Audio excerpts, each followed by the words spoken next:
Hello दोस्तों। 101reporters.com की तरफ से मैं सौरभ शर्मा आप सभी का स्वागत करता हूं हमारे नए और पहले हिंदी पॉडकास्ट अर्थ अनर्थ पर।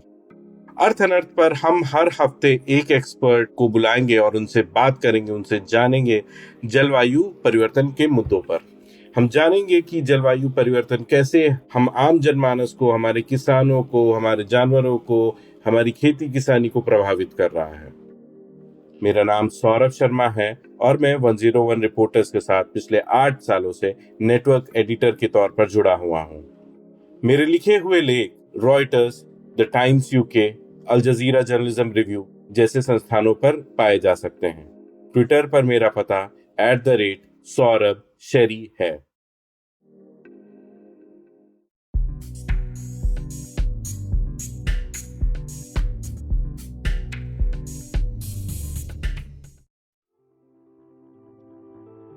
हेलो दोस्तों, अर्थ अनर्थ के दूसरे एपिसोड में आपका स्वागत है। आज हम बात करेंगे कि जलवायु संकट क्या है या कितना गंभीर है और हम सब भी इसे कैसे प्रभावित हो रहे हैं। इस एपिसोड में बात करने के लिए आज हमारे साथ हैं रजित सेन गुप्ता। रजित क्लाइमेट जर्नलिस्ट हैं और मीडिया टीचर हैं। रजित पिछले 15 सालों से जलवायु परिवर्तन पर काम कर रहे हैं। वे वर्तमान में नई दिल्ली में डाउन टू अर्थ मैगजीन के साथ सहयोगी हैं, जहां वे जलवायु डेटा केंद्र का नेतृत्व करते हैं। वे state of India's environment figures के लेखक भी हैं, जो भारत में जलवायु पर एकमात्र डेटा आधारित वार्षिक पुस्तक है।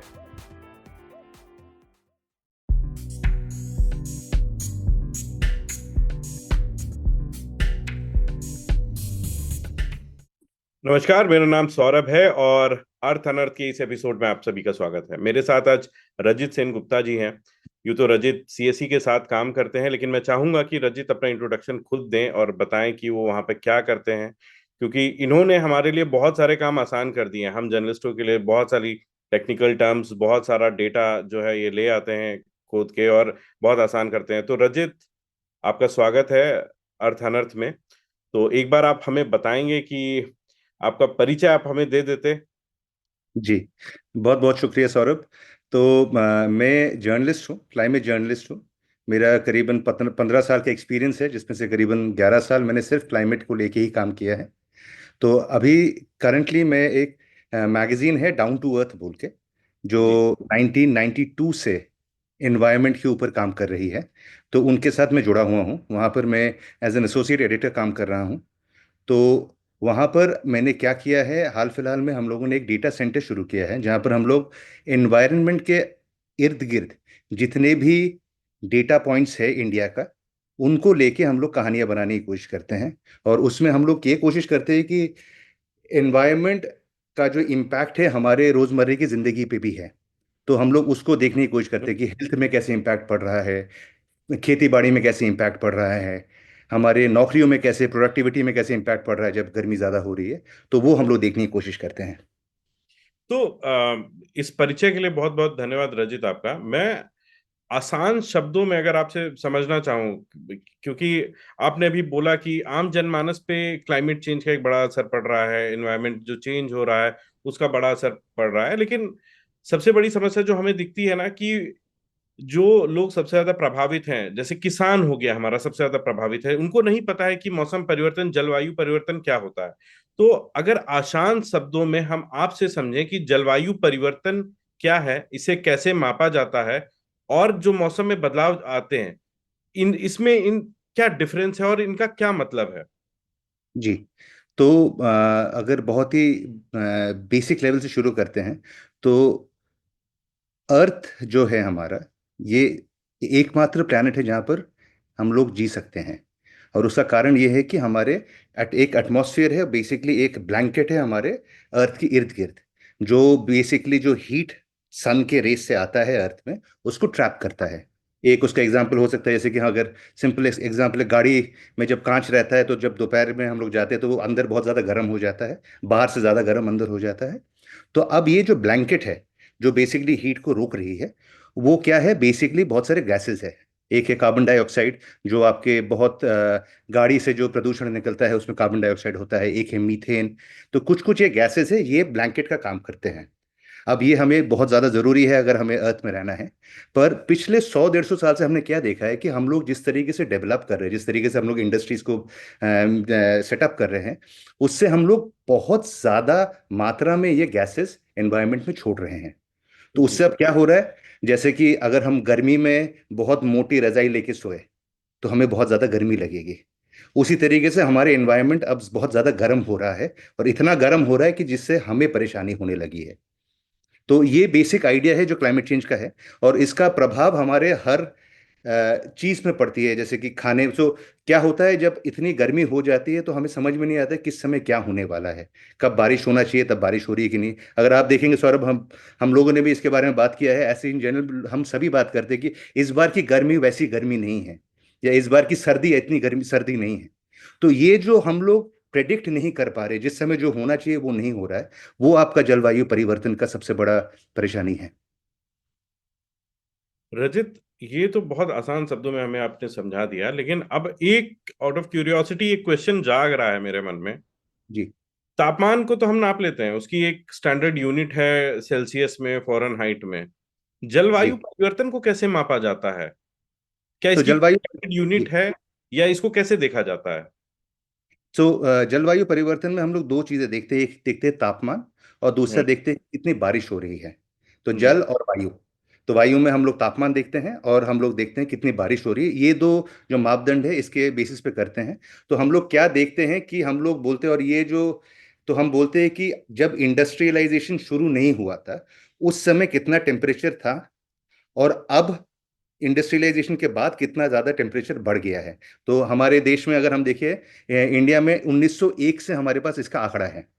तो अगर जी। आप देखना शुरू करें तो 1901 से लेके करीबन 2000 तक ज़्यादातर जो साल है उसमें आपका जो टेम्परेचर, जो ज़्यादा एडिशनल टेम्परेचर, जैसे आज अगर 26 डिग्री होना चाहिए, हमारे हम जहाँ पर बैठे हैं, अगर वो 26 से 27 डिग्री है या 25 डिग्री है, वो जो डिफरेंस है 1 डिग्री का, वो अगर देखें तो 2000 तक वो एक आध साल में बहुत ज़्यादा गर्म होता था, जो नेचुरल है। बट हम्म। 2000 के बाद ज्यादातर साल में बहुत ज्यादा गर्म हो रहा है, और कुछ ही सालों में ठीक ठाक हो रहा है, जो एबनॉर्मल है, जिसका कारण हम हैं और हमारी आदतें हैं, जो हम लोग, जो अनसस्टेनेबल है डेवलपमेंट के चक्कर में हम लोगों ने जो किया है। तो ये अब एक हो मुझे गया आपका। जी, अब एक रजत, माफी चाहता हूँ। हाँ। हाँ, तो अब ये मुझे एक हो गया क्या आपका, था? और जी सॉरी। नहीं नहीं, आप कुछ कह रहे थे। हाँ, तो ये हो गया आपका टेम्परेचर का। दूसरा आता है आपका जल वाला जो पोर्शन आता है। जल का बेसिकली क्या होता है, एक साइकिल होता है। तो जल का बड़ा मजेदार चीज है। तो मॉइस्चर जो है उससे बारिश होती है, और मॉइस्चर जो घूमती है पूरे दुनिया में एक साथ घूमती है, किसके थ्रू घूमती है, विंड सिस्टम्स के थ्रू घूमती है। और विंड सिस्टम का बेसिक कारण क्या होता है, जैसे कि अगर हम कहीं पर देखें लो प्रेशर होता है, मतलब कहीं पर अगर गर्म हो जाता है तो वहां पर हल्का, जो हम लोग बेसिक साइंस में हमने पढ़ा हुआ है, गर्म होगा तो हवा ऊपर जाएगी, और जैसे ही गर्म होगा तो हवा ऊपर जाएगी, तो आसपास में जो ठंड वाले जो हवाएं हैं वो आपकी तरफ रश करेंगे। तो इस चक्कर में जितने भी वेदर सिस्टम्स है, जैसे कि हम लोग मानसून की बात करते हैं, वेस्टर्न डिस्टर्बेंस की बात करते हैं, ये भी अनप्रेडिक्टेबल हो रहे हैं। तो बारिश कब होगा, कहाँ होगा, कितना ज्यादा होगा या कम होगा, ये अब धीरे धीरे पता नहीं चलता है। जी, तो जल और वायु दोनों को आपने अलग अलग करके हमें बता दिया कि जलवायु परिवर्तन कैसे हो रहा है और तापमान में जो वृद्धि हो रही है। आ, तो अभी जैसे रजित, हम आए दिन आर्टिकल्स पढ़ते रहते हैं, हम आपस में बातचीत भी करते हैं कि पृथ्वी का टेम्परेचर जो है, तापमान जो है, वो 1.5 डिग्री सेल्सियस के आसपास बढ़ गया है इस जी बीच में। और इसे काफी खतरनाक लेवल पे माना जा रहा है कि इस तरीके से तापमान का बढ़ना जो है वो काफी फेटल और डेंजरस है। तो इसको लेकर आपकी समझ क्या है? और अगर हम सरल शब्दों में अपने ऑडियंस, किसान भाइयों को, या भी जो भी लेमैन हमें सुन रहा है, उनको अगर हम समझाना चाहें, तो इसका क्या मतलब है, ये जो वैश्विक तापमान में वृद्धि होती जा रही है? जी। तो दो चीजें हैं इसमें। तो साइंटिस्ट जो है काफी सालों से इसके बारे में पढ़ाई कर रहे हैं कि कितने टेम्परेचर से परेशानियां शुरू होती हैं। तो जैसे हमारे बॉडी के साथ भी होता है कि अगर आधा डिग्री टेम्परेचर बढ़ता है तो कुछ खासा फर्क नहीं पड़ता। तो साइंस अब ये पता चला है कि अगर जो नॉर्मल टेम्परेचर होना चाहिए किसी समय का, उससे 1.5 डिग्री अगर ज्यादा टेम्परेचर हो जाए, एंड ये कॉन्स्टेंटली रहे, ये बहुत इंपॉर्टेंट है। ये नहीं कि एक साल, एक दो साल होता रहता है, जैसे कि पिछले साल पहली बार दुनिया का जो एवरेज टेम्परेचर है पूरे साल का वो 1.55 डिग्री, 1.5 डिग्री से हल्का सा ज्यादा हुआ है। पर आशा ये है कि इस साल उससे कम रहेगा। तो अगर ये सस्टेन्ड वे में ऊपर रहने लगा तो फिर क्लाइमेट चेंज का इम्पैक्ट बहुत ज़्यादा बढ़ेगा। किस तरीके से पड़ेगा, वही कि हमें पता नहीं होगा कि कहाँ पर ज़्यादा बारिश होने वाली है, कहाँ पर कम बारिश होने वाली है, कहाँ पर टेम्परेचर ज़्यादा होने वाला है, कहाँ पर नहीं होने वाला है। तो वो परेशानियां बढ़ेगी और उससे इम्पैक्ट क्या होता है, तो अगर टेम्परेचर सस्टेन्ड वे में बहुत बढ़ता रहा तो छोटी छोटी चीज़ें होती हैं, जैसे कि आपके जो नॉर्मली अगर आप कभी जाएंगे तो पानी, जो वाटर बॉडीज होते हैं वो ठंडे रहते हैं लैंड से। तो बेसिकली क्या होगा कि आपके जो सी लेवल है, जो आपके बड़े ओशंस है, वो ज़्यादा गर्म जल्दी होने लगेंगे क्योंकि वो बाय डिफॉल्ट हीट को ले लेते हैं। तो अगर जी वो होगा तो कोस्टल एरियाज में बहुत ज़्यादा बाढ़ आने लगेगी। जी। तो ऐसे परेशानियां शुरू होगी जिससे आपका जो moving forward loss loss and damage जो होने वाले, जो जितने हमारे जान माल का जो खतरा बढ़ जाएगा। हम जिसके बारे में बात नहीं करते, फॉरेस्ट फायर जो अभी हम लोग यूएस में भी देख रहे हैं बहुत ज़्यादा बढ़ गया है। तो पेड़ों में जो, जंगलों में जो पेड़ है वो जलने लगेंगे, तो उससे फूड सिक्योरिटी का भी इम्पैक्ट पड़ेगा, एनिमल्स पे भी इम्पैक्ट पड़ेगा, वाइल्ड एनिमल्स पे भी इम्पैक्ट पड़ेगा। तो सब कुछ बदल जाएगा अगर 1.5 डिग्री तक। तो अभी जो हमारे जो टारगेट्स है, ग्लोबल टारगेट्स जो है, हम कहते हैं कि हम लोग वर्स्ट के सिनारियों में 2 डिग्री तक जा सकते हैं। पर इन एन आइडियल सिचुएशन हमें 1.5 तक रहना है। अगर 1.5 के नीचे रहते हैं तो जो परेशानियां हम लोग आज झेल रहे हैं उसको हम लोग झेल सकते हैं आगे जाके। पर अगर 2 डिग्री के ऊपर चले गए तो जैसे हम लोग दुनिया को जानते हैं वो हम उस तरीके से और नहीं जानेंगे। बहुत सारे जानवर खत्म हो जाएंगे, विलुप्त हो जाएंगे, बहुत सारे लोगों की जान माल रह जाएगा। बहुत सारे देशों, मतलब हम अभी, अगर आपको याद हो तो हर साल जब कॉप की, जब दुनिया भर के लोग मिलते हैं तो वो बात करते हैं कि जो आइलैंड नेशंस है बहुत सारे, वो कह रहे हैं कि पानी के नीचे पूरा चला जाएगा। तो देश जो आइलैंड्स में है वो डूब जाएंगे पूरे के पूरे। तो वो सब परेशानियां होना शुरू होगा जैसे जैसे टेम्परेचर बढ़ता रहेगा।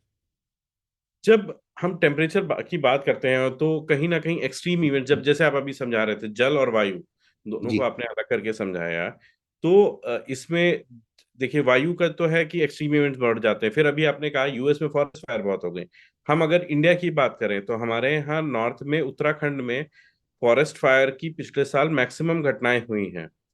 जी। आप उससे फूड साइकिल भी इम्पैक्ट होती है। तो फिर आप कह रहे हैं कि 1.5 डिग्री तक अगर ये स्टैग्नेंट रह गया इस लेवल पे, लेकिन अगर स्टैग्नेंट नहीं रहा तब क्या चीजें हो सकती हैं? दूसरा मेरा सवाल रहेगा, छोटा सा सवाल है कि भारत में या विश्व में अभी तक ये जो पैटर्न देखा जा रहा है कि 1.55 डिग्रीज वाला जो इंक्रीज है टेम्परेचर में, ये इससे कौन से राज्य भारत में या फिर विश्व में कौन से देश सबसे ज्यादा प्रभावित हो सकते हैं और सबसे पहला इम्पैक्ट उन पे पड़ सकता है? जी। इसके दो पहलू है। तो एक्सट्रीम वेदर इवेंट्स क्यों ज़रूरी है? तो क्लाइमेट चेंज जो कॉन्सेप्ट है, जो जलवायु परिवर्तन की हम लोग बात करते हैं, वो एक आइडिया है जिसको हम देख नहीं सकते हैं। एक्सट्रीम वेदर इवेंट्स जो है वो उसका बेसिकली जब अति हो जाता है तो उसका जो प्रभाव हमें देखने लगता है वो एक्सट्रीम वेदर इवेंट्स है। तो अब हमें क्या पता है साइंटिफिकली कि एक्सट्रीम वेदर इवेंट्स जो है, जो ड्राउट होना या हीट वेव्स होना, ये सब नेचुरली इवन 100 200 300 साल पहले भी होता था। हम्म। क्लाइमेट चेंज ने क्या किया है, तीन चीजें किए हैं जो साइंस अभी बहुत क्लियर है इसके बारे में। एक, क्लाइमेट चेंज ने क्या किया है कि इसका जो फ्रीक्वेंसी है कितनी जल्दी जल्दी होता है। पहले अगर 10 साल में एक बार बहुत गर्मी पड़ती थी दिल्ली में, अब वो हर दूसरे साल में पड़ने लगा है। तो जो फ्रीक्वेंसी जो है वो बढ़ने लगा है।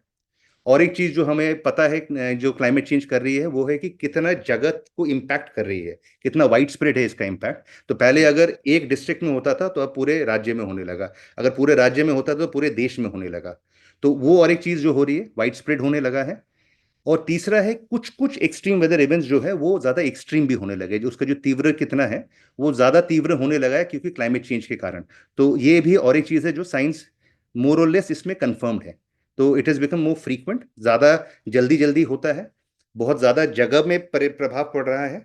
और जो कुछ समय बहुत ज्यादा एक्सट्रीम भी होता है या बहुत ज्यादा उसका इम्पैक्ट समझ में आता है। इंडिया के कॉन्टेक्स्ट में अगर हम बात करें तो हम लोग डाउन टू अर्थ में 2022 में एक डेटाबेस हमने शुरू किया था। उसका आइडिया बहुत सिंपल था कि हम लोग हर साल बात करते थे कि यार इस बार ठीक नहीं है, इस बार ज़्यादा हो रहा है, कारण कम हो रहा है। तो हम लोग कोशिश कर रहे थे कितने दिन इंडिया में एक्सट्रीम वेदर इवेंट्स हो रहा है। तो हम लोग क्या करते हैं, हम लोग बोलते हैं कि इस साल इतने दिन हुआ है, तो हमारे 2024 वाले आंकड़े अभी आए हैं। तो 2024 में वो लीप ईयर था, तो 366 डेज है 2024 में। उसमें से हम कह रहे हैं 322 डेज, 366 में से 322 डेज इंडिया के किसी भाग में एक एक्सट्रीम वेदर इवेंट हो रहा था। हम्म। तो इसका इम्पैक्ट क्या पड़ता है? इसका इम्पैक्ट ये पड़ता है कि 3,400 के करीबन लोग मारे गए हैं इसके लिए पूरे देश में एक साल में। इसका इम्पैक्ट ये पड़ता है कि करीबन 4 मिलियन हेक्टेयर क्रॉप एरिया जो है उसमें इम्पैक्ट पड़ा है। हम ये नहीं कह रहे कि पूरा तहस नहस हो गया है, बट प्रोडक्टिविटी कम हो गया होगा कुछ जगह में, कुछ जगह में पूरा खराब हो गया होगा, तो उसका एक इम्पैक्ट पड़ा है। वी ऑल्सो नो कि इससे काफी सारा आपका घरें तबाही हुई हैं। तो ये लॉस एंड डैमेज का जो इम्पैक्ट आ रहा है, और जो हमारे आंकड़े बताते हैं वो बड़ा परेशानी ये है कि 35 जो स्टेट्स हैं इंडिया में, 36 स्टेट्स एंड यूनियन टेरिटरीज है, उसमें सिर्फ दादरा नागर दमन एंड दीव, उसका मुझे तो लगता है कि हमारे पास डेटा अवेलेबल नहीं है इसलिए नहीं दिख रहा है। उसको छोड़ के 35 स्टेट्स में एटलीस्ट एक दिन एक्सट्रीम वेदर इवेंट हुआ है। तो ये समझना कि मेरा शहर ज्यादा सेफ है, वो बहुत ही मिसप्लेस्ड आइडिया है। ये हो सकता है कि इस साल कम है, पर मूविंग फॉरवर्ड हर भाग इंडिया का एक्सट्रीम वेदर इवेंट से प्रभावित है एंड वनरेबल है। तो प्रिपेयर्डनेस उसके अकॉर्डिंगली हमें करना चाहिए। इनफैक्ट अगर आप हाल फिलहाल में अभी जब कैलिफोर्निया में जब अभी वाइल्ड फायर चल रहा था, उस दौरान बहुत सारे लोगों ने नए जगह में घर खरीदने लगे थे, ये सोचे कि वहां पर वाइल्ड फायर का प्रभाव नहीं पड़ेगा। पर वो साइंस क्लियरली बताता है कि वो ऐसा नहीं है कि नहीं हो सकता। सो हर भाग is equally vulnerable to extreme weather event. हम हमारे न्यूज रूम में कहते हैं कि एक्सट्रीम वेदर इवेंट जो है वो वो ग्लोबल क्राइसिस है, बट उसके इम्पैक्ट जो है बहुत ही लोकल है। आपके लिए मतलब अगर मैं उत्तराखंड में रहता हूँ तो मेरा इम्पैक्ट बहुत ही अलग होगा, जबकि मैं अगर मैं दिल्ली में रहता हूँ या फिर मैं शहर में रहता हूँ या गांव में रहता हूँ, इम्पैक्ट्स जो है बहुत अलग अलग उसके होते हैं एंड लोकलाइज्ड होते हैं, पर्सनल होते हैं। मैं कनेक्ट कर पा रहा हूँ बहुत आसानी से। उत्तराखंड जी में फॉरेस्ट फायर्स थी तो यूपी में जनवरी में जिस समय हमें बारिश चाहिए थी उस समय बारिश नहीं हुई। अब जब जी बारिश नहीं चाहिए तो बारिश हो रही है। किसान परेशान है कि उनको समझ में नहीं आ रहा कि वो क्या करें। तो रजत, ये जो एक्सट्रीम इवेंट्स हो गए, और जो वेदर में चेंजेस आ रहे हैं, बहुत रैपिड चेंजेस हैं, जी इसका जो आंकड़ा होता है, इसका डेटा कैसे कलेक्ट किया जाता है, और इस इन इन इन ये जो डेटा सेट्स हमें मिलते हैं इनका विश्लेषण कैसे किया जाता है? ये मैं इसलिए पूछ रहा हूँ कि मैं एक पत्रकार होने के नाते, जो एक नॉन टेक बैकग्राउंड से आता हूँ, डेटा हम लोग उतना नहीं रीड करते थे पहले, अब करना पड़ता है। जी जी तो ये मान लीजिए कोई रिमोट एरिया में पत्रकार हो, उसे समझना हो या उसे समझाना हो, तो वो कैसे कर सकता है इनका विश्लेषण? जी तो हमारे इंडिया में जो एजेंसी है, इंडिया मेट्रोलॉजिकल डिपार्टमेंट, जी। सरकारी एजेंसी है। वो नोडल एजेंसी है ये बताने के लिए कि कहाँ पर क्या टेम्परेचर और या फिर कहाँ पर कितना बारिश हो रहा है। तो अगर जी। आप एक्सट्रीम वेदर इवेंट समझना है, तो एक्सट्रीम वेदर इवेंट के दो भाग है। एक हो गया कि वेदर एक्सट्रीम वेदर इवेंट हो रहे हैं कि नहीं, क्या आज बहुत ज्यादा बारिश हो रहा है कि नहीं हो रहा है, वो एक हम्म। एक पोर्शन है। दूसरा है कि उसका लॉस एंड डैमेज कितना हो रहा है, उसका इम्पैक्ट कैसे पड़ रहा है। तो एक्सट्रीम वेदर इवेंट हो रहा है कि नहीं उसका आंकड़ा आईएमडी निकालती है, वो सबसे हम्म। कॉम्प्रिहेंसिव है। एंड आईएमडी के तो काफी सारे, तो उनके वेबसाइट में हर दिन प्रेस रिलीजेस निकलता है जिसमें पिछले 24 घंटे में क्या हुआ है और आने वाले 48 घंटे में क्या होने वाला है वो बताती है हर दिन। और अगर आपका कोई एक एक्सट्रीम वेदर इवेंट होने वाले, जैसे साइक्लोन जो एक चीज है, वो धीरे धीरे धीरे धीरे करके बढ़ के फिर लैंडफॉल होता है, शहर में लैंड पे आता है। तो हाँ। उसका वो जब ऐसे कोई इवेंट शुरू होता है, तो उसका हर 6 महीने, 6 घंटे, 12 घंटे में वो लोग अपडेट्स देते रहते हैं कि अब इतने पास आ गया है, इन इन गांव में इम्पैक्ट हो सकता है, इन इन स्टेट्स में इम्पैक्ट हो सकता है। तो उस तरीके से पता चलता है। अगर हम उसके बियॉन्ड जाते हैं और अगर हम लोग देखते हैं कि लॉस एंड डैमेज वाला डेटा जो है कि उससे हमें क्या परेशानी है, तो एक चीज़ है कि बारिश हो रही है या टेम्परेचर बढ़ रहा है, पर हमारे रोजमर्रा की जिंदगी में क्या फर्क पड़ता है, उसका डेटा आता है मिनिस्ट्री ऑफ होम अफेयर्स के नीचे। बिकॉज नेशनल डिजास्टर मैनेजमेंट जो एजेंसी है, जो बेसिकली आपातकालीन हालात में जाके सेव करती है, तो वो डिपार्टमेंट है मिनिस्ट्री ऑफ होम अफेयर्स। तो उनका भी आंकड़े आते हैं, उनके आंकड़े जो आते हैं वो मोस्टली आते हैं मानसून पीरियड में। सो इंडिया में सबसे ज्यादा परेशानी या सबसे ज्यादा एक्सट्रीम वेदर इवेंट्स होता है मानसून पीरियड में, बिकॉज बारिश ज्यादा होती है। तो जून जुलाई अगस्त सितंबर, हाँ ये 4 महीने जो है, जून जुलाई अगस्त सितंबर में होते हैं, तो उस दौरान आपको लॉस एंड डैमेज का डेटा मिलता रहता है आराम से। रजत, जब बात हो रही है कि ये जो एक ग्लोबल क्राइसिस है, जी। इसका इम्पैक्ट हमारी फूड चेन पे भी होगा, लाइवलीहुड पे भी होगा, हमारे घर भी तबाह हो रहे हैं, हम लोग मर भी रहे हैं। ऐसे जी। में बहुत कॉमन सवाल है, सरकार कितना गंभीर है इसको लेके? थोड़ा पॉलिटिकल हो सकता है सवाल, लेकिन हमें जानना ज़रूरी है कि ग्लोबल लेवल पे, वैश्विक स्तर पे या फिर भारतीय राजनीति में जी। सरकार इन सब मामलों को लेकर कितना गंभीर है, क्या कदम उठाए जा रहे हैं, क्या कोई अवेयरनेस ड्राइव है, कैंपेन की जा रही है इन सब चीज़ों के लिए? जी। तो हम जब एक्सट्रीम वेदर इवेंट्स की बात करते हैं या फिर क्लाइमेट चेंज, जलवायु परिवर्तन की बात करते हैं, तो दो दो कॉन्सेप्ट्स आते हैं कि सॉल्यूशंस के बारे में। हम लोग बोलते हैं, एक बोलता है कि क्लाइमेट अडेप्टेशन, जिसका मतलब ये है कि आज परेशानी आ गई है, तो आज हम किस तरीके से इससे बचें। छोटी छोटी चीजें हैं, जैसे कि हमें पता है हर साल दिल्ली में हीट वेव की समस्या होने वाली है। तो पहले से क्या सरकार ने प्रिपेयर किया है कि हीट वेव के दौरान लोगों को हीट स्ट्रोक्स ना हो। तो क्लाइमेट एडेप्टेशन वाला जो पहलू है, उसमें इंडिया की जो अभी तक प्रिपेयर्डनेस है वो बहुत लिमिटेड है। जो आप उत्तराखंड के हम्म। एग्जाम्पल दे रहे, तो उत्तराखंड में हमें अभी भी पता है, मुझे याद है पिछले साल हम लोगों ने एक स्टोरी किया था। वहां पर लैंडस्लाइड्स नॉर्मली बहुत होते हैं, नेचुरली भी होते जी। हैं। एक्सट्रीम वेदर इवेंट्स के चक्कर चलते, एक्सट्रीम वेदर इवेंट्स अकेला नहीं है, डेवलपमेंट मॉडल जो हम लोगों ने लिया है, जहाँ पर बहुत सारे घर वगैरह बनाए हैं जहाँ पर नहीं होना चाहिए था, अब लैंडस्लाइड्स भी अनप्रेडिक्टेबल हो रहे हैं। तो उस दौरान आई रिमेम्बर हम लोगों ने एक कहानी किया था, जिसमें एक फैमिली थी जो वापस चले गए थे अपने घर में, उनको लगा कि लैंडस्लाइड का समय खत्म हो गया है, एंड उसके बाद लैंडस्लाइड हुआ और पूरा परिवार खत्म हो गया। तो ये जो अडेप्टेशन कैपेसिटी है इंडिया, उसमें बहुत ज्यादा मतलब there is a lot that is desired, मतलब बहुत ज्यादा हम लोग इंप्रूव कर सकते हैं उसमें, कि आज जो परेशानी पहले से आ रही है उसके लिए कैसे प्रिपेयर करें। द सेकेंड पार्ट जो हम कहते हैं कि इसके लॉन्ग टर्म सोल्यूशंस क्या हैं, जिसको हम लोग बोलते हैं कि मिटिगेशन सॉल्यूशंस जिसे कहते हैं, जैसे कि ग्रीन टेक्नोलॉजीज में इन्वेस्ट करना, ईवी गाड़ियां लेना। तो ये वाले जो पहलू हैं जो लॉन्ग टर्म की, आज तो हमारी परेशानी है बट आगे चलते हुए हम लोग इसको सुधार सकते हैं, उसमें India is very aggressive, and that is something जो आई थिंक इस सरकार ने बहुत बहुत ही क्लियरली बोला है कि हमारे जो लॉन्ग टर्म प्लान्स है क्लाइमेट मिटिगेशन का, वो बहुत ज़्यादा एग्रेसिव है। हम लोग ईवी में जितना इन्वेस्ट कर रहे हैं, रिन्यूएबल्स में जो इन्वेस्ट कर रहे हैं, इवन बजट में इस साल अगर आप देखेंगे तो काफ़ी सारा लोकल ईवी मैन्युफैक्चरिंग की तरफ फोकस किया गया है। बट अडेप्टेशन एंड करंट जो रोजमर्रा की जिंदगी में जो है, उसमें काफी डिजायरेबल अभी भी रहता है। रजित, ईवी गाड़ियों की बात करें, मतलब आउट ऑफ द कॉन्टेक्स्ट में जा रहा हूँ थोड़ा सा, जी। चार्ज तो फिर भी वो कोयले वाली बिजली से हो रही है। फिलहाल हो रही है। फिलहाल हो रही है। तो वही है सौरभ, जो समझना बड़ा इंपॉर्टेंट है, and ये बड़ा मजेदार आइडिया है, जो जब मैंने भी एकदम शुरू शुरू में क्लाइमेट चेंज की बात में करनी शुरू की थी, I also became very pessimistic. तो हमारी समझ जो है ना क्लाइमेट चेंज, आप मानोगे नहीं, 1970 के दशक में पहली बार क्लाइमेट चेंज की, जब हम लोग भी स्कूल में थे, हमारे कोई चैप्टर नहीं था या कोई सब्जेक्ट नहीं था एनवायरनमेंट के ऊपर।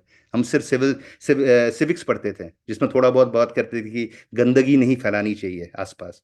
जी। मेरी बेटी अभी 7 साल की है, उनका एक ईवीएस चैप्टर, एक पूरा सब्जेक्ट है स्टैंड अलोन, वो क्लाइमेट चेंज समझते हैं। सो जो मैं बताने की कोशिश कर रहा हूँ कि 1970s में जब पहली बार ग्लोबल फोरम्स में क्लाइमेट चेंज की बात होने लगी, तब एक्चुअली तब Indira Gandhi was a prime minister.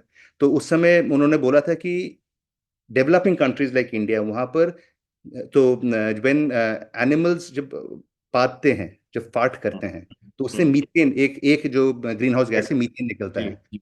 तो उन्होंने यूएस वगैरह ने बोला था, इट इज बिकॉज हमारे डेवलपिंग कंट्रीज में जो एनिमल्स है वो बहुत ज्यादा फार्ट करते हैं, इसीलिए क्लाइमेट चेंज हो रहा है। 1970 की हमारी इतनी समझ थी।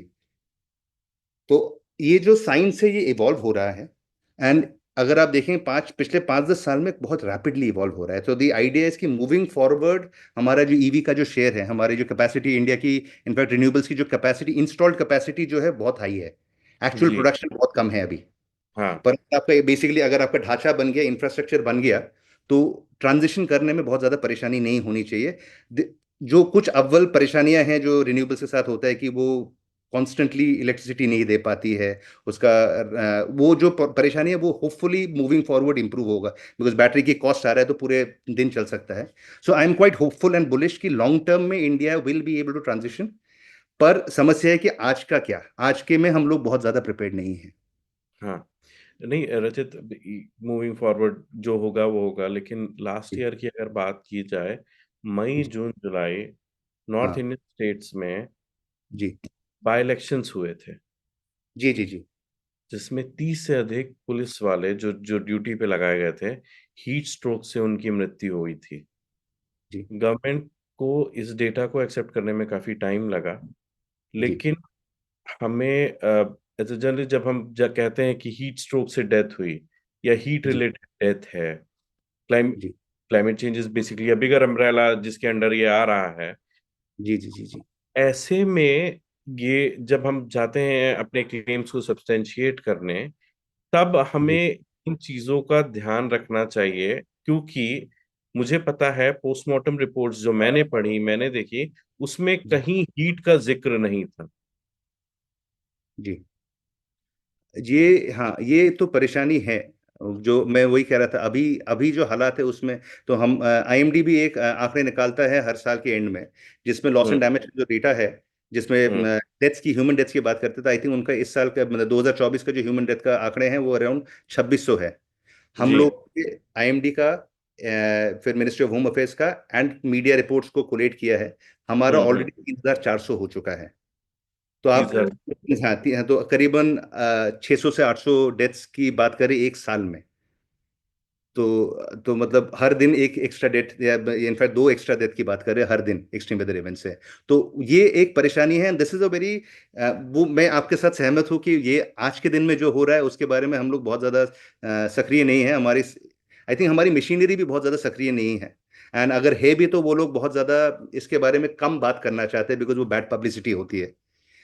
तो वो एक परेशानी जो हम भी फेस करते हैं रिपीटेडली। हमें, मुझे अभी भी याद है जब पहली बार हम लोगों ने एक्सट्रीम वेदर इवेंट्स वाला डेटाबेस निकाला था, तो इट्स बेसिकली सरकारी आंकड़े हैं। बट तो इस, तो हमें डिपार्टमेंट से फोन आया था रिलीज करने के बाद कि ये आंकड़े कहाँ से आई हैं। तो हमने उनको कहा कि नहीं, आप ही के किसी डिपार्टमेंट से हम लोगों ने लिया है। तो ये हम्म। परेशानियां होती है।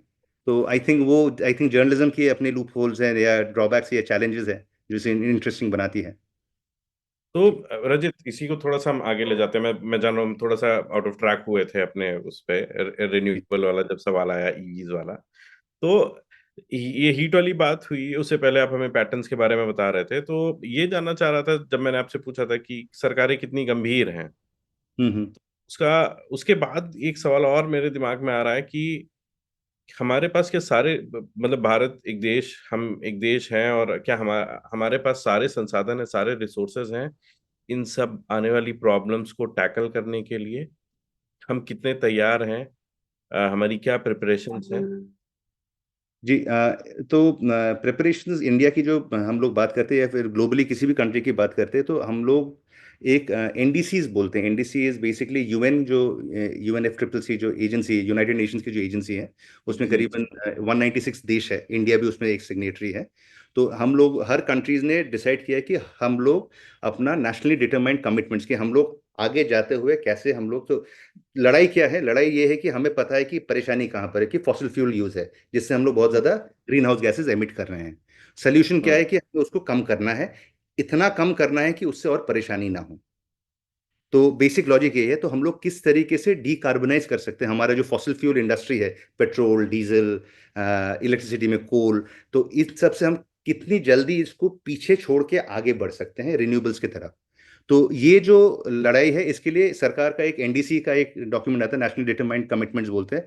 हर सरकारें जो भी यूएन के पार्ट है, वो लोग वो अनाउंस करते हैं। तो इंडिया का जो अभी टारगेट है वो ये है कि 2070 तक हम लोग नेट जीरो हो जाएंगे।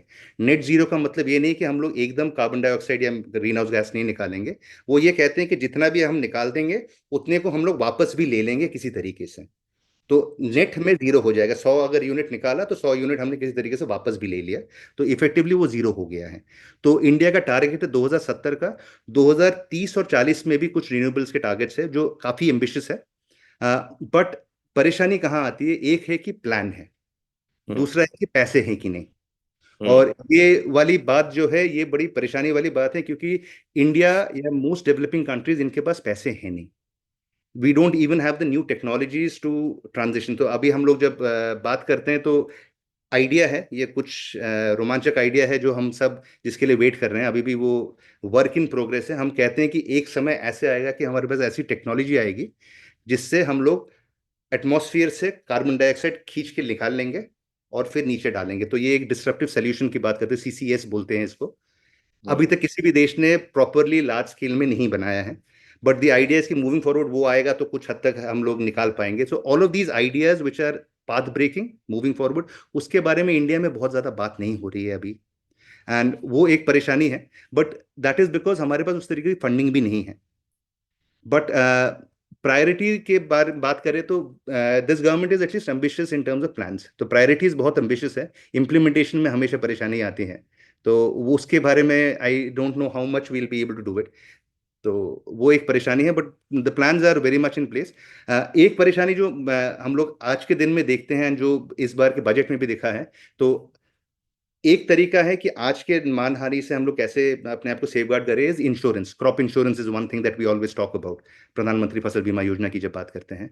तो पिछले साल भी हमने देखा था, तो बजटरी एलोकेशन जो हुआ था और एक्चुअल में जो पिछले साल में रिवाइज एस्टिमेट में जो दिसंबर में जो आता है उसमें देखा गया है, तो काफी ज्यादा ड्रॉप हो गया है।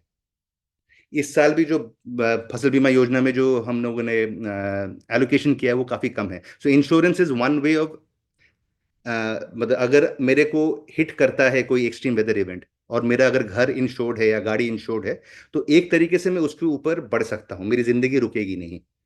तो सिमिलरली हमारे फार्मर्स हैं, उनको अगर उनका क्रॉप डैमेज होता है तो crop insurance is the best way forward. तो उसमें बड़ी परेशानी है। तो इंडिया की insurance specially for extreme weather events का जो इंश्योरेंस आइडिया है वो बहुत वीक है। एंड उसके साथ परेशानी क्या आती है, एंड ये बड़े इंटर रिलेटेड है। तो सबसे अच्छे आंकड़े मिलते हैं आपको यूएस के, बिकॉज यूएस में इंश्योरेंस बहुत अच्छा लेवल पे है, तो प्राइवेट नंबर्स आते हैं, क्योंकि इंश्योरेंस कंपनी को तो चाहिए कितना आंकड़े हैं, तो उनके लॉस एंड डैमेज हमेशा हमसे ज्यादा दिखता है। इसलिए नहीं है कि क्योंकि वहां पर ज्यादा हो रहा है, इट इज बिकॉज हम लोग अंडर रिपोर्ट करते हैं, बिकॉज हमारे पास आंकड़े नहीं आते, सरकारी आंकड़े कम आती हैं, इंश्योरेंस का कोई डेटा होता नहीं है। तो ये एक बड़ा अच्छा। अजीब सा विशेष साइकिल है। तो हम लोग इसलिए अंडर रिपोर्टिंग करते हैं, और हमें पता है कि ज्यादा होगा लेकिन हम दिखा नहीं पाते हैं।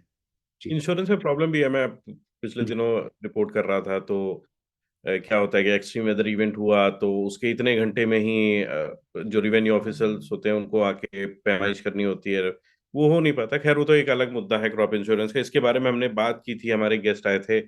अरविंद शुक्ला जी, जी। न्यूज जी। पोर्टल चलाते हैं। तो खैर, अभी आपने मतलब थोड़ा सा एक बड़ा इंटरेस्टिंग टर्म यूज किया, नेट जीरो।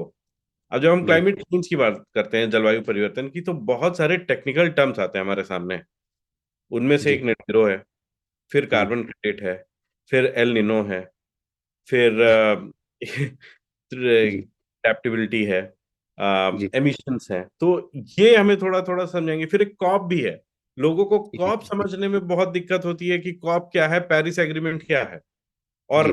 जब से यूएस में ट्रम्प साहब आए हैं तो अखबारों में पेरिस एग्रीमेंट के बारे में कहीं ना कहीं एक कॉलम खबर छप ही जा रही है। तो थोड़ा सा उस दिशा में हमें गाइड करते हैं आप। जी। तो यूएन का एक एजेंसी है, सिस्टर एजेंसी है, UNFCCC बोलते हैं, हम्म। जो बेसिकली क्लाइमेट चेंज को लेके काम करती है। तो हर साल उसके नीचे एक मीटिंग होता है, यूजली अराउंड सितंबर अक्टूबर के महीने में होता है। तो उसको बोलते हैं, जो मीटिंग जो होता है जिसमें दुनिया भर के जितने भी वर्ल्ड लीडर्स हैं सब जाते हैं, एटलीस्ट एक दिन डेढ़ दिन के लिए जाते हैं। और हर देश से एक पूरी टीम जाती है, जैसे इंडिया से भी एक पूरी टीम जाती है, जो जाके नेगोशिएट करते हैं ग्लोबल कि किस तरीके से हम लोग प्लान करेंगे आगे जाते हैं जाने के लिए। तो इसमें, तो वो जो मीटिंग्स जो होती है उनको कहते हैं कॉप। तो हर साल एक कॉप होता है, कॉन्फ्रेंस ऑफ पार्टीज उसे कहते हैं। कॉन्फ्रेंस होता है बेसिकली, कॉन्फ्रेंस ऑफ पार्टीज इस कॉन्फ्रेंस। तो हर साल एक एक नंबर जुड़ता रहता है। तो कॉन्फ्रेंस ऑफ पार्टीज हर एक साल कुछ ज्यादा नया नहीं आता, जैसे आपका पार्लियामेंट में जैसे होता है ना, हर दिन कुछ नया नहीं आता है, ज्यादा दिन तक बहस ही चलती रहती है। पर कभी कभी बहुत इंपॉर्टेंट इंफॉर्मेशन आ जाता है या कुछ नया लीगल फ्रेमवर्क आ जाता है। तो लास्ट ऐसे जो लीगल फ्रेमवर्क इस कॉप में आया था, वो आया था पेरिस में जब हुआ था। तो जहां पर भी होता है ये कॉन्फ्रेंस, उसके नाम से वो अग्रीमेंट को बोला जाता है। तो पेरिस में 2016 में मिले थे ये सब दुनिया के लोग। एंड पेरिस में, तो इसमें इन इन इन इन इन मीटिंग्स में ना दो मैं बहुत ही लूजली इसको बोल रहा हूँ, दो तरीके के ग्रुपिंग होता है कंट्रीज का। एक होता है डेवलप्ड कंट्रीज, जो पैसे वाले पूंजीवाद वाले कंट्रीज है, जैसे आपका यूरोप हो गया, आपके अमेरिका हो गई। ये एक ग्रुप है जिनके पास पैसे हैं, टेक्नोलॉजी है, पर इंटेंट कम है। दूसरा आता है आपका डेवलपिंग कंट्रीज या फिर least developed countries. Developing countries वाला जो ब्लॉक है उसमें इंडिया भी आती है। लीस्ट डेवलप्ड कंट्रीज में आपका आइलैंड स्टेट्स वगैरह आते हैं। तो अब इन दोनों में बहस क्या होती है? इनमें बहस ये होती है कि डेवलपिंग कंट्रीज वाले कहते हैं कि जो आज क्लाइमेट चेंज का इम्पैक्ट है, उसका कारण है डेवलपमेंट जो यूएस ने या यूरोप ने 100-150 साल पहले किया था। जी। तो वो कहते हैं कि हिस्टोरिकली आपने गलत किया है, डेवलप्ड कंट्रीज ने गलत किया है, तो उनको आज भरपाई करना चाहिए। तो कैसे भरपाई करेंगे? ज्यादा पैसे देके हमें, ज्यादा टेक्नोलॉजी देके। तो कैसे कैसे आइडिया है, जैसे कि हमें पता है कि फॉसिल फ्यूल जो है वो प्रॉब्लमेटिक है। अब क्यों पता है हमें? क्योंकि यूरोप और यूएस ने अपना पूरा जो डेवलप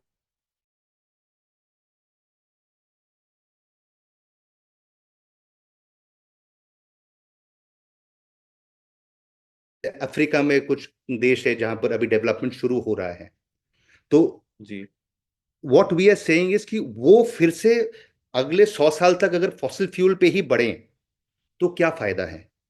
तो what we are saying is वो डायरेक्टली अगर रिन्यूएबल्स में चले जाए, ट्रांजिशन हो जाए। जी। अब वो कैसे करेंगे? उनके पास ना पैसे हैं, ना डेवलपमेंट है, ना टेक्नोलॉजी है। तो हम लोग कह रहे हैं कि आप लोग हमें पैसे दीजिए, टेक्नोलॉजी दीजिए, ट्रेनिंग दीजिए, ताकि हम आपकी गलती को फिर से ना दोहराएं। तो ये एक ग्रुप है। डेवलप्ड कंट्री उल्टा कहती है, वो कहती है कि क्लाइमेट चेंज तो सबके लिए परेशानी है, हम अपना पैसे क्यों आपको दें, हमें भी तो परेशानी हो रही है क्लाइमेट चेंज के लिए।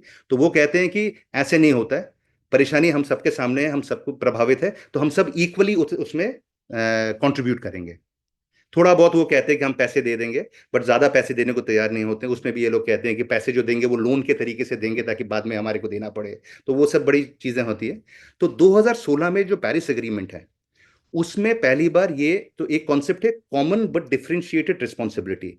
इट्स लाइक हम सब इसके तरफ काम करेंगे कि दुनिया में क्लाइमेट चेंज रुके, पर जिन्होंने पहले गलतियां की हैं वो ज्यादा काम करेंगे, या जिनकी हालात ज्यादा अच्छी है, जिनके पास ऑलरेडी टेक्नोलॉजी है या पैसे हैं, वो ज्यादा काम करेंगे।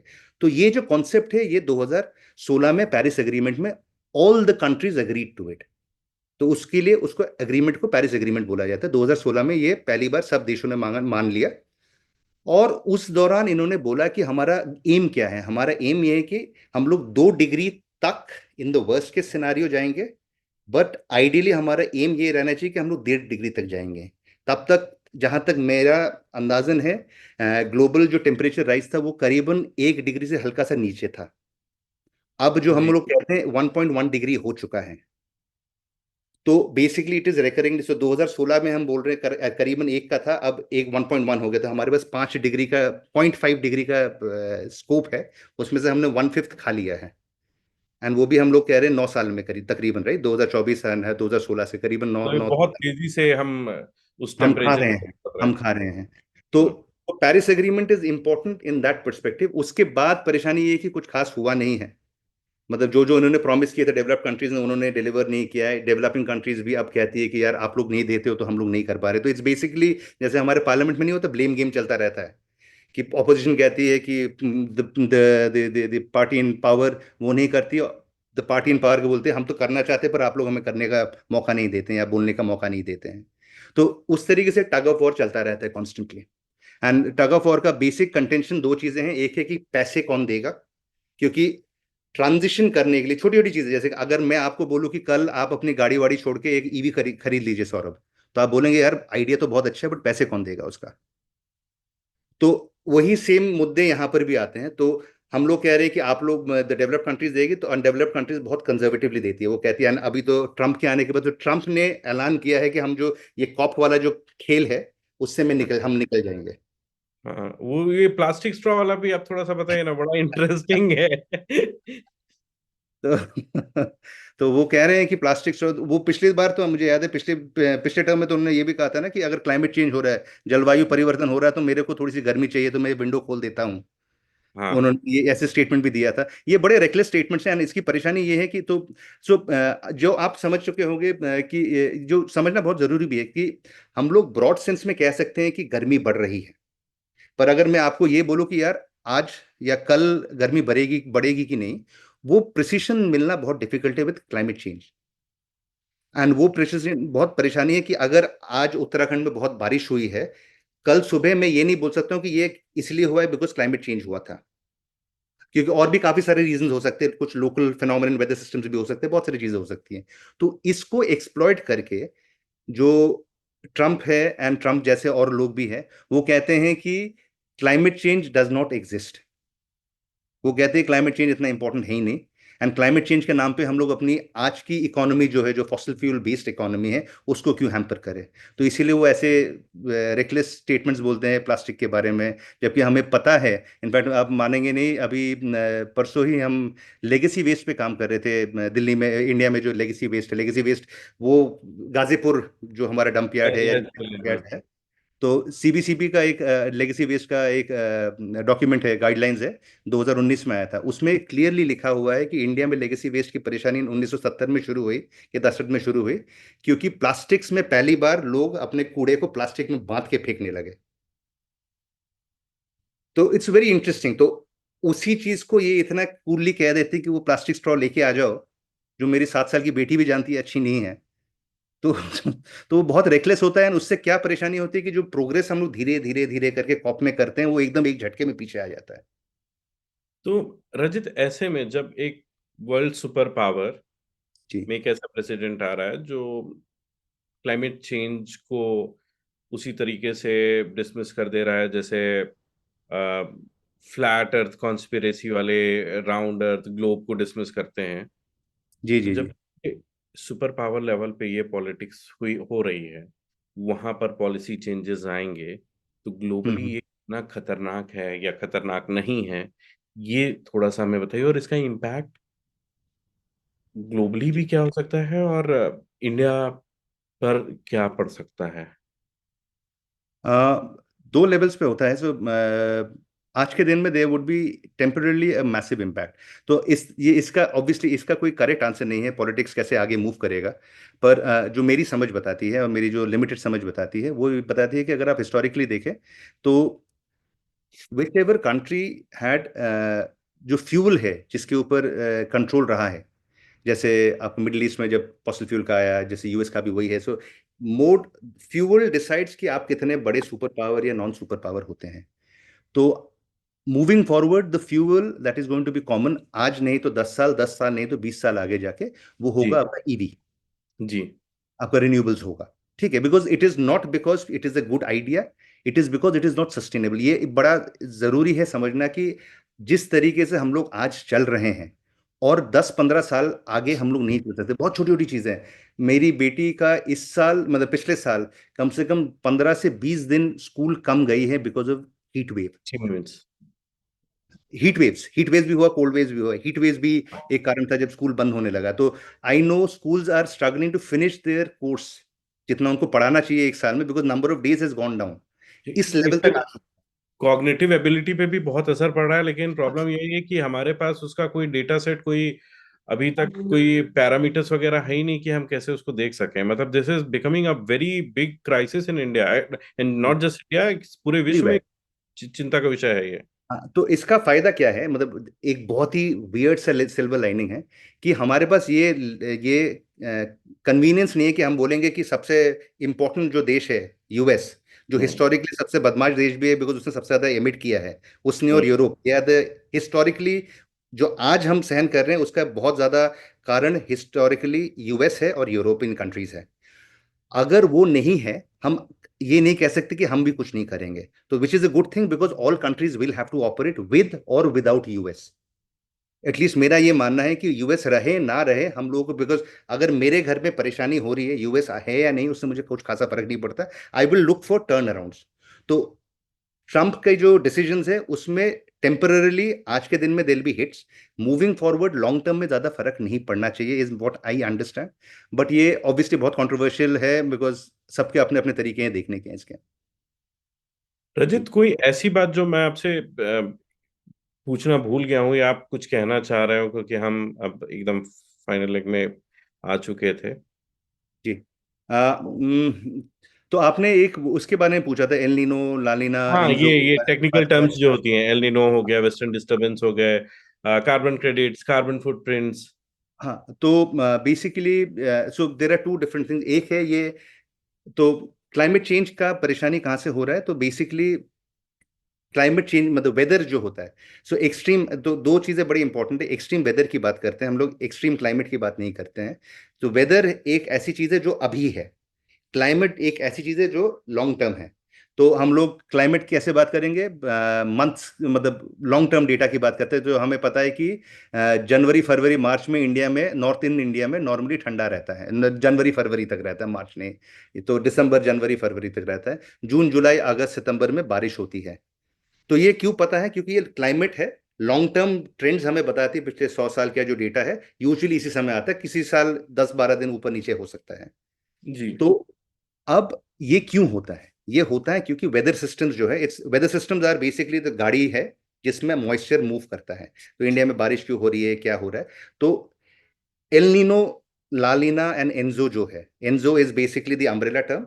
जी। और इसमें दो, इनफैक्ट 3 स्टेट्स होते हैं। एक होता है आपका न्यूट्रल स्टेट, एक होता है एल नीनो स्टेट, और एक होता है लालिना स्टेट। तो बेसिकली पैसिफिक ओशन, अब पैसिफिक ओशन आप सोचिए अमेरिका के लेफ्ट हैंड साइड में या आपके वेस्टर्न साइड में जो ओशन है, हम्म। वहां पर जो सरफेस टेम्परेचर है, ओशन का जो सरफेस टेम्परेचर है, ओशन के ऊपर जो टेम्परेचर है, वो कुछ साल ज्यादा गर्म रहता है, उसको कहते हैं एल नीनो।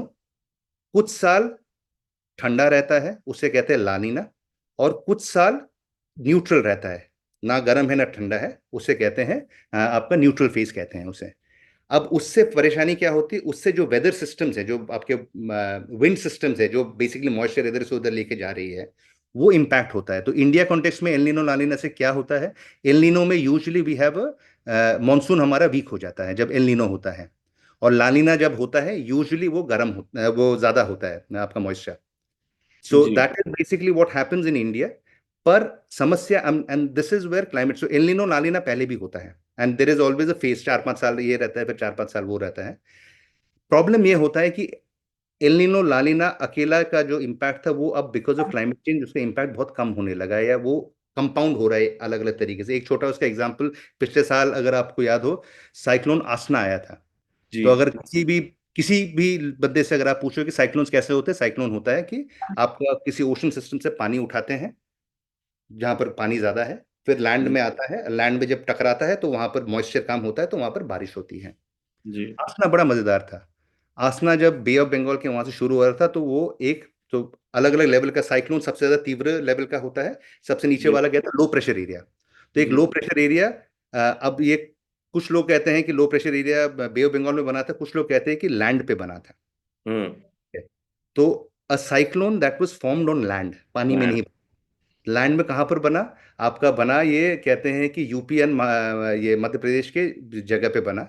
फिर वहां हम्म। से वो टहलते टहलते जा रहा है लैंड के ऊपर। एंड हम्म। इसकी बात कर रहा हूँ, जब यूजुअली ड्राई होता है नॉर्थ नॉर्थ इंडिया, वो मॉइस्चर ड्रॉ कर रहा है। मॉइस्चर ड्रॉ करते करते वो राजस्थान तक पहुंचा, which is one of our driest place. Driest area. वहां से गुजरात गया, गुजरात जाके जब वो पानी में गया अरेबियन सी में, तब वो साइक्लोन हो गया। Wow. So it's like reversed completely. तो यू कैन अंडरस्टैंड प्रिपेयर्डनेस। तो a lot of the private जो वेदर मॉनिटरिंग स्टेशंस है, बहुत सारे प्राइवेट मॉनिटरिंग स्टेशन है, उन्होंने कहा था कि गुजरात तक वो साइक्लोन बन गया था। आईएमडी असमंजस में पड़ गया कि यार, पानी में होता है और लैंड में साइक्लोन हिट करता है, ये तो उल्टा हो रहा है। तो उन्होंने बोला कि अब पानी में घुसने के बाद फिर साइक्लोन बना। So but a lot of people से, बेसिकली साइक्लोन का आपका स्पीड से समझ में आता है, कितना स्पीड है और कितना डिप्रेशन है आई में। तो so it is a cyclone which started on land and it went into the sea. सी।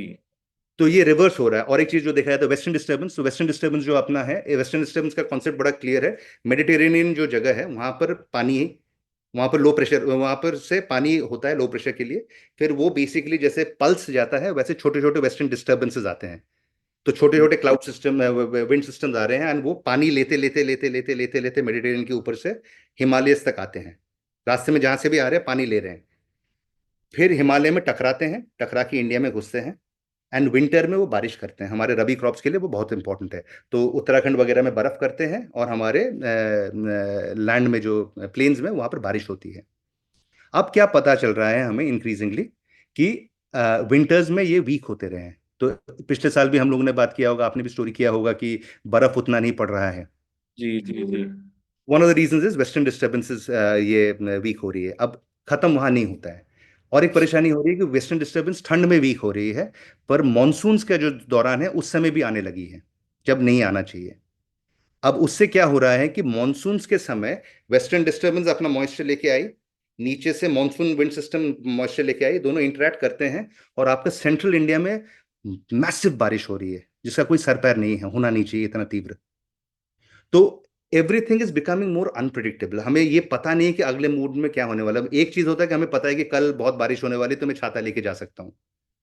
पर अगर मुझे पता ही नहीं कि कल बारिश होने वाली है, मैं कैसे प्रिपेयर करूं? तो ये परेशानी क्लाइमेट चेंज के साथ हो रहा है। एंड ये परेशानी का जो समाधान है वो यही है कि लॉन्ग टर्म में अगर हम लोग अपना फुटप्रिंट कम करें, कार्बन फुटप्रिंट कम करें, and at the same time अभी अगर हमारा प्रिपेयर्डनेस बढ़े, जिसके ऊपर सरकार को और भी काम करना चाहिए। आई थिंक ग्लोबली भी ये परेशानी एक है ही है कि हम लोग are we doing enough right now. जो हम्म अगर बट बड़ी सुंदर सुंदर चीजें हैं, जैसे कि अभी तक हम लोग एक्सट्रीम वेदर इवेंट्स में पिछले साल आईएमडी ने एक नया कॉन्सेप्ट शुरू किया है, वार्म नाइट्स बोल के। वार्म नाइट्स इज अ हाँ। वेरी इंटरेस्टिंग कॉन्सेप्ट कि रात को अगर सुबह आपका हीट वेव हुआ है, और रात को भी अगर आपका टेम्परेचर नॉर्मल से ज्यादा है, तो फिर हम्म। उसको वार्म नाइट्स बोलेंगे। एंड क्यों बोला गया है? क्योंकि बॉडी को रेस्ट करने के लिए रात को समय चाहिए। We have to cool down. And yes. We, मैं बोलता हूँ, मैं आप और मेरी बात नहीं कर रहे, जो basically let's say outside construction workers हैं, उनको हम्म चाहिए, वो बाहर रह रहे हैं। तो उनका अगर हम्म। बॉडी कूल डाउन नहीं होता, अगले दिन सुबह फिर से जब बाहर मैनुअल लेबर वाला काम करने जाते हैं, उनको होता है हीट स्ट्रोक। तो एग्जैक्टली। पिछले साल पहली बार आईएमडी ने अब ये वार्म नाइट्स का कॉन्सेप्ट इंट्रोड्यूस किया है, and they started. It is not still not an extreme weather event, but वो ट्रैक करने लगे हैं। तो ऐसे बहुत सारे और भी चीजें हैं जिसको ट्रैकिंग शुरू हो रहा है। तो ये जो साइंस है, ये इवॉल्विंग साइंस है। काफी सारी चीजें अगर हम लोगों ने एक साल पहले भी बात किया होता सौरभ, तो हमें पता ही नहीं था। जैसे वार्म नाइट्स के बारे में हम लोग बात नहीं करते हैं, पर अब ये सब चीजें नए नए आ रहे हैं, तो हमारी समझ बेहतर हो रही है। एंड आई स्ट्रांगली बिलीव, जैसे जैसे समझ बेहतर होगी, इम्पैक्ट हम लोग बेटर प्रिपेयर्ड होंगे। ये कहना गलत होगा कि हमें फर्क नहीं पड़ेगा, पर हमें पता होगा कैसे उसको मैनेज करना है। जी। जी। आई थिंक सब कुछ कवर कर लिया है रचिता आपने। तो बहुत बहुत धन्यवाद आपका अर्थ अनर्थ पे आने के लिए।